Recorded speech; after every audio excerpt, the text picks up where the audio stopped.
Welcome all. इस video में हम बजट के लिए एनालिसिस देखेंगे क्योंकि कल यानी सैटरडे 1 तारीख को यूनियन बजट डिक्लेयर होने वाला है।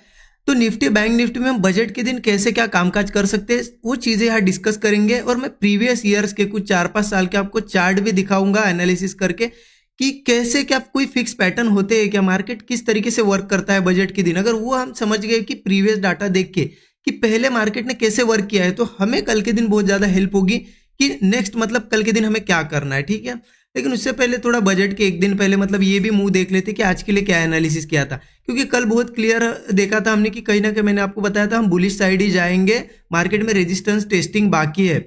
और ये भी बताया था कि ओपनिंग के बाद थोड़ा सा नीचे आए मार्केट या नीचे मिले तो निफ्टी तो मार्केट ओपन होते से ही निकलने लगा ऊपर, लेकिन बैंक निफ्टी ने बहुत बढ़िया सेटअप यहाँ पे आज के दिन देखा है। बैंक निफ्टी देखिए क्या हुआ, कल यहाँ था क्लोजिंग, कल ही हमने देखा था कि ये 49,650 के पास रेजिस्टेंस, इसको टेस्ट करने जरूर आएगा। अगर नीचे ओपन होता है और कुछ सेटअप बनता है तो हम जरूर प्लान करेंगे ट्रेड, ये हमारा एनालिसिस था।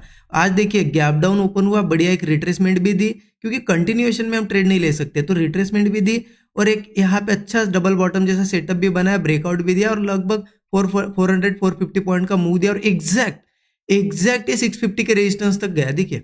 और वहीं से यहाँ पे एक रिवर्सल भी दिखाया लगभग 300 पॉइंट का, यहाँ से 400 से 450 पॉइंट का एक मूव रिवर्सल भी दिखाया।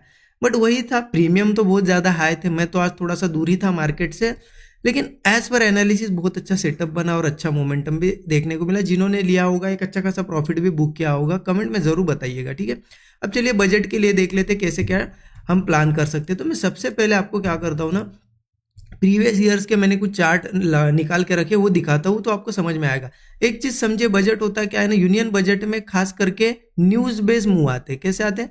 न्यूज बेस्ड मूव आते हैं क्योंकि प्राइस एक्शन को मार्केट फॉलो करता है, लेकिन इतना नहीं फॉलो करता है क्योंकि जैसे जैसे यहाँ पे अनाउंसमेंट होगी, जैसे स्पीच शुरू होगी, मतलब स्पीच से पहले तो देखिए मैं यहाँ पे चार्ट पे बताता हूँ आपको समझ में आएगा। ये चार्ट है प्रीवियस ईयर के, ये निफ्टी का है 2024 का। ठीक है, ये ओपन कर देता हूँ, ये है निफ्टी का 2024 का चार्ट। पिछला बजट लगभग साइडवेज था, पिछले बजट के बारे में ज़्यादा डिस्कस करके कोई फायदा नहीं है, पिछला बजट साइडवेज था। लेकिन इससे भी आपको एक चीज़ सीखने मिलेगी, क्योंकि क्या होता है नए लोग जो आते हैं ना, न्यू बीज जो है, ठीक है, न्यू है, बिगिनर है, उनके मन में क्या होता है ना कि बजट है, एक बड़ा इवेंट है, बहुत बड़ा प्रॉफिट बना लेंगे, 10,000 लगा के मैं 1 लाख 2 लाख बना लूंगा, ये सोच के आते हैं। तो ये भी समझिए कि बजट साइडवेज भी जाते हैं। तो इसीलिए मार्केट में कल ट्रेड कर रहे हो तो एक क्राइटेरिया रखो कि हाँ मैं 1 या 2 ही ट्रेड ट्राई करूंगा, मेरी इतनी रिस्क है, चलो आपकी 10,000 है 20,000 है, मैं इससे ज़्यादा रिस्क, इससे ज़्यादा लॉस नहीं करूंगा। क्योंकि अगर इस बजट में, पिछले बजट में किसी ने सोचा होगा कि ब्रेकआउट पे ट्रेड लिया, ऐसे लग गया, फिर लिया, क्योंकि लोगों को क्या लगता है कि बजट में एक रैली आती है, क्या थिंकिंग है कि बजट में एक रैली आती है, कभी साइडवेज बजट देखे ही नहीं है बहुत से लोगों ने। तो ये समझ के अगर ट्रेड करते हो तो आप क्या करोगे, हर जगह ट्राई करोगे, यहाँ ट्राई करोगे कॉल, आपका एसएल जाएगा, फिर ट्राई करोगे नहीं अब तो रैली आएगी ही आएगी, फिर एसएल जाएगा, फिर ट्राई करोगे, अब तो रैली आएगी, फिर एसएल। तो ऐसे करके आपका कैपिटल भी जा सकता है, पूरा वाइप आउट हो सकता है। इसलिए सोचिए कि साइडवेज भी होते हैं बजट, तो क्राइटेरिया रखिए कि हाँ 2 से 3 जितना आपको ट्रेड लेना है, लेकिन फिक्स करके रखिए कि इतनी रिस्क लेनी है, ज़्यादा नहीं। चलो 1 या 2 आपके एसएल चले गए, क्लोज कर दो। ठीक है, अब ये तो 24 का बजट थोड़ा साइडवेज था, इससे पहले का देख लेते, 23 का देख लेते, 23 का बजट देखिए। हाँ ये 23 का बजट। तो देखिए बजट में होता क्या है अक्सर, खास करके आप समझिए स्पीच कब शुरू होती है, 11 बजे, मतलब ये दिख रहा है आपको टाइमिंग, 11 बजे स्पीच शुरू होती है। तो 11 बजे के पहले भी मार्केट लगभग साइडवेज रहता है। क्यों? क्योंकि हमें नहीं पता ना कि क्या अनाउंसमेंट होने वाली है, तो लोग पोजीशन बनाते, कोई कॉल लेगा कोई पुट लेगा, ऐसे करके साइडवेज ही रहता है, मार्केट में डायरेक्शन क्लियर नहीं होती। जैसे 11 बजे स्पीच शुरू होगी, उसके बाद भी कब देखिए स्पीच लगभग 2 घंटे आसपास होती है, उसके भी ऊपर चलती है कभी, ठीक है, उसका फिक्स टाइमिंग नहीं है। लेकिन जैसे स्पीच स्टार्ट होगी, जैसे अनाउंसमेंट स्टार्ट होगी तो कुछ देखिए, अगर मैं एक पर्सन हूँ, कुछ अनाउंसमेंट मेरे लिए पॉजिटिव हो सकती है, वही अनाउंसमेंट किसी के लिए निगेटिव भी हो सकती है। ठीक है, तो उस हिसाब से पोजीशन बनाता है, कोई अप साइड की कोई डाउन साइड की। तो मार्केट में जब तक लगभग 1 आवर के आसपास जब तक नहीं होता है, 1 या 1.5 घंटे के आसपास जब तक होता नहीं, तो अनाउंसमेंट चलती रहती है, लोग कॉल पुट देते हैं, तो साइडवेज ही रहता है, मोस्टली साइडवेज रहता है। और जैसे 1 या 1.5 घंटा हो जाता है, लगभग आप टाइमिंग पकड़ लीजिए 12:30, ठीक है, 12:30 के बाद एक क्लियरिटी आ जाती है सबको कि क्या बजट का आउटकम है, क्या अनाउंसमेंट हुई है। तो उसके बाद क्या होता है ना, जिस भी साइड मार्केट एक ब्रेकआउट वगैरह या ब्रेकडाउन बनाता है, उस साइड एक मूव आता है अच्छा। ठीक है, तो आप ये देखिए, ये 12 बजे का टाइमिंग है, लगभग आप 12:30 बजे के आसपास देखिए एक ब्रेकआउट बना था मार्केट में, तो एक मोमेंटम एक अच्छा आ गया। तो हम क्या कर सकते हैं कि जैसे बजट स्पीच खत्म होते आई जो भी आउटकम होता है, ये ब्रेकआउट कैसे पता चलेगा, बड़ी बड़ी कैंडल्स के साथ आएगा, तो हम ट्रेड प्लान कर सकते हैं। लेकिन ध्यान रखना, ऐसा नहीं कि ब्रेकआउट आ गया तो बस ऊपर ही जाता रहेगा, मार्केट रिवर्सल भी देता है। देखो कितना ज्यादा रिवर्सल, ये क्यों होता है ना, आप पिछले भी बजट में दिखाता हूँ आपको, मोस्टली मार्केट एक मुंह देके रिवर्सल ज्यादा करता है। क्यों? क्योंकि देखिए अब ये आ गया ब्रेकआउट, सबको क्या लगेगा यहाँ पे, थिंकिंग क्या होगी कि अच्छा बजट गया, आउटकम अच्छा है तो इसलिए ऊपर जा रहा है। रिटेलर यहाँ यहाँ ट्रेड नहीं बनाएंगे, रिटेलर कहाँ बनाएंगे, यहाँ कॉल वाले ट्रेड्स बनाएंगे कि अब चलो ऊपर जाएगा, और मार्केट उसका ही फायदा उठाता है, सभी के स्टॉप लॉस खाने नीचे आता है ना। तो इसीलिए हमें क्या करना है, 12:30 के बाद अगर कोई अच्छा ब्रेकआउट वगैरह बनता है या ब्रेकडाउन बनता है तो उस साइड एक ट्रेड हम प्लान कर सकते हैं। लेकिन ध्यान रखना, अब ये मत थिंकिंग रखना कि बहुत बड़ा मूव आया तो बहुत बड़ा प्रॉफिट होगा, क्योंकि स्टॉप लॉस भी बड़े होंगे। क्योंकि नॉर्मल दिन हम कितना प्रॉफिट लेते हैं, मान लो 100 पॉइंट लेते हैं, ठीक है, तो स्टॉप लॉस हमारा कितना होता है, लगभग 20 पॉइंट। तो आपको 100 पॉइंट मिल रहे, 20 पॉइंट का स्टॉप लॉस लगा रहे, लेकिन यहाँ कैंडल्स भी बहुत बड़ी बड़ी बनेगी, बजट के दिन कैंडल्स बहुत बड़ी बनेगी। तो आपको भले ही यहाँ पे 300 पॉइंट का मूव मिल रहा है, लेकिन आपका स्टॉप लॉस भी 60 पॉइंट का है। नॉर्मली अगर 20 रहता है तो 3 गुना ज्यादा स्टॉप लॉस भी है, तो आपको उसके हिसाब से ही प्लान करनी पड़ेगी ना क्वांटिटीज। आप अगर 20 पॉइंट का स्टॉप लॉस है तो 100 क्वांटिटीज लेते हो, तो यहाँ 100 ले सकते हो क्या, आपका लॉस तो बहुत बड़ा होगा। तो आपको क्वांटिटी भी उसके हिसाब से 30 ही लेनी पड़ेगी, मतलब एग्जांपल ले रहा हूँ मैं। तो मिला जुला के बजट के दिन स्टॉप लॉस के हिसाब से उतना ही टारगेट मिलता है जो नॉर्मल डेज में मिलता है। तो बजट में इतनी ज़्यादा हाइप नहीं बनानी है कि बजट है ऐसा है वैसा है, नॉर्मल क्वांटिटीज कम क्वांटिटी प्लान करो, क्योंकि स्टॉप लॉस भी बड़े देने पड़ेंगे आपको अगर रिवर्सल होता है या गलत होते हो तो, ठीक है। तो देखिए इस तरीके से होता है। 12:30 के आसपास मार्केट में एक मोमेंटम आता है, मतलब फिक्स टाइमिंग नहीं 12:30, लेकिन 12 बजे के बाद चालू हो जाता है। एक अच्छा ब्रेकआउट मिल जाए उस साइड हम ट्रेड ले सकते हैं। लेकिन एक चीज़ ध्यान रखना, बहुत बड़े टारगेट्स के भी ये मत रखना कि वन साइड भागेगा, क्योंकि मोस्ट ऑफ द बजट आप देखना रिवर्सल भी हुए। तो ऐसे में आप क्या कर सकते हैं, अच्छा मोमेंटम मिल जाए ना तो 70-80% क्वांटिटी कर लो बुक, प्रॉफिट बुक कर लो, वापस नहीं देना है मार्केट को। उसके बाद बाकी क्वांटिटी होल्ड करो, आपको अगर लग रहा है ऊपर जाएगा या कुछ। और रिवर्सल कैसे पता चलेगा, जो मुंह आता है ना उसका लगभग 40-50% अगर, क्योंकि मार्केट में अगर कंटिन्यू भी जाएगा, देखिए एक पिछला भी बजट में दिखा देता हूँ आपको, कंटिन्यू जाने वाला एक बजट है, ये है, हाँ ये बजट देख लो 2021 का है। कैसे गया था मार्केट, देखिए 12 का टाइमिंग है, 12:30 बजे के आसपास एक ब्रेकआउट आया, कंटिन्यू गया, लेकिन कैसे गया देखिए, ऊपर जाता है रिट्रेसमेंट करता है। अब यही रिट्रेसमेंट हो सकता है रिवर्सल में भी कन्वर्ट हो।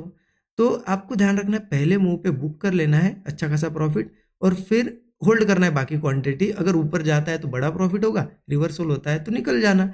और अगर ये मुंह का 50% से ज़्यादा रिवर्स हो रहा है तो समझ लो पूरा पूरा रिवर्स हो सकता है, ठीक है।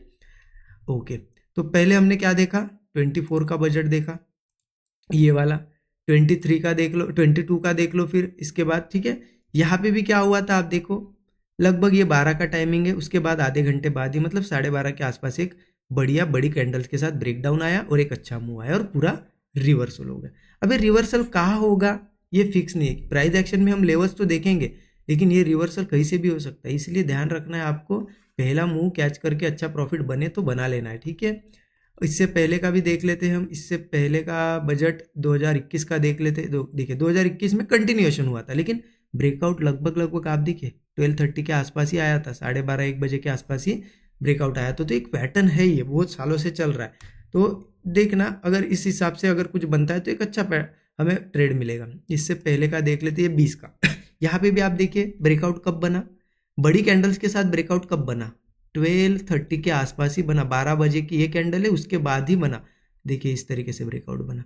तो आप देखना 12 बजे के बाद एक बड़ी बड़ी कैंडल्स के साथ ब्रेकआउट बनता है ना, जिस भी साइड उस साइड मार्केट निकलता है, कच्चा पहले मूव देता है फिर रिवर्सल करता है। देखिए रिवर्सल भी आया यहाँ पे। तो इस तरीके से ट्रैपिंग भी होती है बजट में। ये तो हो गया निफ्टी के, ठीक है। ये बैंक निफ्टी का देख लीजिए चार्ट, ये है 2024 का बजट, पूरा साइडवेज था, इसको छोड़ ही दीजिए, इसमें तो किसी ने पैसा नहीं बनाया।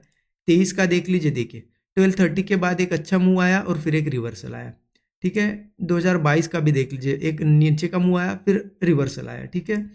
21 का भी देख लीजिए, एक मूव आया फिर उसने कंटिन्यू किया, क्योंकि किसी साल कंटिन्यू करेगा किसी साल रिवर्सल भी देगा, तो हमें नहीं पता ना कंटिन्यू होगा या रिवर्सल। एक अच्छा मूव में प्रॉफिट बुक कर लो और बाकी फिर होल्ड कर रहा थोड़ी बहुत क्वांटिटी। 20 का अगर देखा जाए तो 20 का भी देखिए लगभग 12, हाँ 20 का भी लगभग लगभग साइडवेज था, ज़्यादा कुछ यहाँ पे मुझे दिख नहीं रहा है, ठीक है, कंफर्म नहीं हूँ मैं इसी दिन था या नहीं 20 का, ठीक है, 20 का और 19 का, ठीक है। तो इतने मैंने चार्ट आपके लिए थोड़ा एनालिसिस पर्पज से निकाले थे, तो आई होप आपको समझ में आया होगा। तो मैं आपको थोड़ा कंक्लूड कर देता हूँ ये करना क्या है। तो वीडियो हो सकता है थोड़ा सा बड़ा बने, लेकिन पूरा देखना आपको, क्योंकि बजट का सेशन है, इंपॉर्टेंट सेशन है। तो देखिए कंक्लूड करूँ तो बजट में साइडवेज भी हो सकता है, बजट डायरेक्शनल भी हो सकता है, या फिर ट्रैप वाला भी हो सकता है, वन एक साइड जाए और फिर रिवर्सल करे। तो आप आपकी रिस्क पहले फिक्स कर लो, उसके हिसाब से प्लान करना, क्योंकि आप अगर एक या दो बार गलत हो रहे हो कल के दिन तो क्लोज कर दो सिस्टम। ज्यादा आप ट्रेड करोगे ईगो पे लेके कि नहीं बड़ा इवेंट है, मैं आज ऐसे कैसे पैसा नहीं बनाऊंगा, ऐसा सोचोगे ना, तो आपका लॉस ही होने वाला है। ये एक चीज ध्यान रखना। ये तो पहली चीज हो गई कि रिस्क आपकी फिक्स कर लो। दूसरी चीज, लगभग 12 बजे या फिर 12:30 बजे के आसपास एक बड़ी कैंडल्स के साथ ब्रेकआउट आता है ना, जिस भी साइड, उस साइड पॉसिबिलिटी ज्यादा होती है। मैं पिछला डाटा आपको दिखा रहा हूँ, मैं कुछ खुद का नहीं बता रहा हूँ कि ऐसा होता है, पिछले पूरे चार्ट दिखाया मैंने, उससे भी पीछे के आप जाके देख लो, देख सकते हो आप, ठीक है। तो और एक ध्यान रखना, एक तीसरा एक पॉइंट ध्यान रखना, एक बड़ा मूव अगर आता है, एक मूव आता है बिग, तो उसमें प्रॉफिट बुक कर लो। क्या करो, प्रॉफिट बुक कर लो, कुछ ना कुछ 70-80%, क्योंकि रिवर्सल भी, बहुत बजट्स रिवर्सल भी हुए हैं, तो आप प्रॉफिट वापस मत जाने देना, ठीक है। और ये तीन चीजें इंपॉर्टेंट है। बाकी अगर फोर्थ पॉइंट मेरी तरफ से ऐड करता हूं, अगर नहीं समझ रहा है, और प्रीमियम का भी बिहेवियर देखिए कैसा है, क्योंकि प्रीमियम बहुत ज्यादा हाई रहेंगे, आप सही भी जाओगे तो भी प्रीमियम डीके भी बहुत होगा, डीके बहुत होगा। तो ध्यान रखना, अगर प्रीमियम का बहुत ही ज़्यादा वोलेटाइल बिहेवियर है तो भी आप सिस्टम क्लोज कर देना, जरूरी नहीं है कल पैसा बनाना ही है, राइट। तो ये 3-4 पॉइंट्स आपके लिए मैंने बनाए, ध्यान रखना। आप करना कैसे है ट्रेड, क्या कोई लेवल्स कुछ यहाँ पे देख सकते, देखिए न्यूज़ वाला कल का दिन है, तो प्राइस एक्शन में बताऊंगा आपको, प्राइस एक्शन भी बताता हूँ क्या बता रहा है प्राइस एक्शन, और लेवल्स भी देख लेंगे। लेकिन थोड़ा ध्यान रखना, स्ट्रक्चर वाइज ही काम करेगा कल का मार्केट, ठीक है। अगर प्राइस एक्शन के हिसाब से देखा जाए ना, तो देखिए बैंक निफ्टी में मैं वीकली चार्ट आपको दिखाता हूँ। वीकली चार्ट क्या बता रहा है, ये वीक की जो फ्राइडे की कैंडल अब क्लोज हो गई, कहीं ना कहीं ये 2 वीक से ये कैंडल पूरी नीचे ओपन होकर ऊपर गई है, इसका मतलब बुलिश प्रेशर है। बट जहां से ऊपर गई ना, यहाँ सपोर्ट भी नहीं है। तो यहाँ देखिए, अब मार्केट में अगर इस लेवल पे सपोर्ट होता और सपोर्ट से मार्केट ऊपर जाता, तो हम ट्रेड प्लान कर सकते थे कि हाँ चलो यार बुलिश जाएंगे, सपोर्ट लिया है। लेकिन निफ्टी में कोई सपोर्ट नहीं है। हाँ, बैंक निफ्टी में क्या है ना, 48,000 का एक सपोर्ट लेवल है, तो बैंक निफ्टी ठीक है सपोर्ट पे, लेकिन निफ्टी नहीं है। तो ओवरऑल देखा जाए ना, कंफ्यूजन है। कैंडल्स हमें थोड़ा बुलिश बता रही है, बट सपोर्ट भी नहीं है, तो मार्केट में क्या है, अनसर्टेनिटी। ऐसे में क्या करना होता है, जिस साइड का स्ट्रक्चर बने उस साइड का ट्रेड प्लान करेंगे, और वही बजट के दिन अच्छा भी होता है। हमने अभी देखा, जिस साइड ब्रेकआउट वगैरह ब्रेकडाउन बनते हैं उस साइड ही जाना अच्छा होता है, ठीक है। तो उस हिसाब से प्लान करेंगे। अगर 15 मिनट चार्ट पे आऊँ मैं शॉर्टली, तो देखिए मार्केट अभी जिन लेवल्स के आसपास है, ठीक है, कल का सेशन देखो 12 के आसपास, अगर कोई अच्छा बनता है सेटअप, उस साइड प्लान करेंगे। अब मैं लेवल्स इसलिए बता रहा हूँ कि जैसा कि 23 का बजट आप देख लीजिए, जो एग्जैक्ट लेवल हमने रेजिस्टेंस निकाला था ना, वही से रिवर्सल हुआ था, ठीक है। तो लेवल्स भी फॉलो करता है इस दिन, तो इसलिए मैं लेवल्स बता रहा हूँ। तो ऊपर रेजिस्टेंस बता देता हूँ। देखिए अगर मार्केट कहीं पे भी ओपन हो, गैप अप हो, यहाँ हो, अगर ऊपर के साइड का ट्रेड बनता है और मार्केट अच्छा ऊपर जाता है, तो कहाँ से थोड़ा बहुत रिजेक्शन फेस कर सकता है। रेजिस्टेंस लेवल कहाँ है, तो 23,800 पे एक रेजिस्टेंस लेवल है, 24,100 पे एक रेजिस्टेंस है, 24,500 के आसपास भी रेजिस्टेंस है। तो ऊपर के साइड जाता है और आपको लगता है कि कहीं मुझे एक लेवल चाहिए टारगेट वगैरह बुक करने के लिए, तो इन लेवल्स की हेल्प आप ले सकते हो। अगर नीचे के साइड आता है तो सिंपल है, हम बहुत दिनों से ये लेवल्स देख रहे हैं, क्योंकि सपोर्ट जहाँ से मार्केट ऊपर गया है ना, यहाँ सपोर्ट नहीं है। तो हो सकता है बजट में ये पॉसिबिलिटी है कि मार्केट थोड़ा बहुत ओपन हो के यहाँ वापस सपोर्ट टेस्ट करने भी आ सकता है। लेकिन एक ये भी पॉसिबिलिटी है कि बजट 1-2 दिन बजट के बाद वो ऊपर जाते हुए दिखा है, लोगों को लगे कि हाँ बजट पॉजिटिव रैली करेगा, फिर नीचे आ सकता है। इसीलिए कल के दिन थोड़ा स्ट्रक्चर बेस ही प्लान करो, ठीक है। ज़्यादा कुछ दिमाग लगाएंगे हम तो गलत हो सकते हैं। इसलिए ये ऊपर के लेवल है, नीचे के अगर बताओ मैं 22,680 पे रेजिस्टेंस है, 22,560 पे रेजिस्टेंस है। अगर नीचे ही आता है बहुत ज़्यादा 22,000 के आसपास भी रेजिस्टेंस है, तो ये नीचे के लेवल से ऊपर के लेवल्स, जिस भी साइड मुंह आता है आप as a target booking levels इन्हें रख सकते हो, ठीक है। बाकी तो बजट में कैसे ट्रेड प्लान करना है मैं तो आपको बता ही दिया। अब बैंक निफ्टी का देख लेते, बैंक निफ्टी का भी देखेंगे ना, 15 मिनट चार्ट पे आ जाते। बैंक निफ्टी ने लगभग क्या किया है ना, ये 48,000 जो है ना, यहाँ पे एक अच्छा सपोर्ट है, तो बैंक निफ्टी है थोड़ा सपोर्ट जोन पे। अगर बाकी लेकिन निफ्टी को देख के बैंक निफ्टी भी थोड़ा मूव करेगा, ऐसा तो नहीं निफ्टी गिरेगा और बैंक निफ्टी बढ़ेगा, ठीक है। तो बैंक निफ्टी के अगर लेवल्स बताऊँ ना मैं, तो आप अगर प्लान करते हो स्ट्रक्चर के हिसाब से, तो ऊपर जाता है ना तो लगभग 50,160 लेवल एक रेजिस्टेंस अच्छा है, 50,860 भी एक रेजिस्टेंस है, 51,600 ये अच्छे रेजिस्टेंस है ऊपर। एज अ रिजेक्शन लेवल आप इन्हें कंसिडर कर सकते हो। नीचे आता है तो फिर ये 48,000 ही सपोर्ट लेवल है, नीचे बहुत दूर है सपोर्ट, मार्केट में बीच में मुझे कोई सपोर्ट अच्छा दिख नहीं रहा है, ठीक है। तो बाकी इस हिसाब से ही प्लान करेंगे। आई होप आपको समझ में आई होगी चीज़ें मैंने क्या बताया क्या नहीं, ठीक है। और बाकी